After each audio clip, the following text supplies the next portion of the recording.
I am a poet, one that just happens to write in a forest. My forest is the Rainbow Forest right here in South Charlotte, North Carolina. When I enter this forest or any other collection of trees, I never know what I'm going to write about. Remember, these aren't my words. These are the lyrics from Rainbow Forest. Chapter number 372, June 11th, 2023. Living in a forest feels like our living room is fully complete with natural plants and other living things. Like our homes, a forest needs to be maintained and kept clean. This is the very first time that we've actually hired someone to come in and do the majority of the pruning. They're cutting back what I would have never touched. These trees are a huge part of my life. Like other things in our lives, we choose to find reasons to not get rid of stuff. What aren't we using? Having someone without attachment preserves the presence of this forest and how it will reach beyond my gifted moments. Which is why an outsider's vision and education are so important to the process. What I see as mine is getting in the way of tomorrow. And the same is true about so many things in our life. We are keeping boxes full of weight and not that of value. Yet we can't seem to set it free. But one day, family will be asked to come and clean. The forest with its limbs.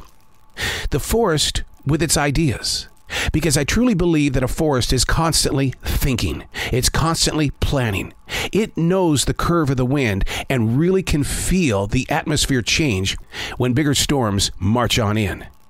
The forest is always present. It knows its ability versus its inability to survive. When I first came to this forest in 1992, it was an injured collection of trees due to acid rain. Kind of funny how we don't hear about acid rain anymore. Why is that? Have we started taking better care of the trees, the soil, the birds that come? Why is it that trees were so severely injured back in the 1990s, but today we don't hear of that? We hear of tree disease, the human hires an arborist, or the human cuts it down. But the connection and the presence of the forest, it's much wiser than we are. The forest is losing the war against survival. Its biggest enemy? Us.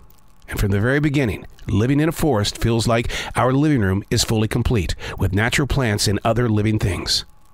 When you live within the trees, your story is preserved in your moment of now. But what happens when your gift of life is gone? Who will take care of the trees? I'm Arrow. These aren't my words. These are the lyrics from Billy's Forest.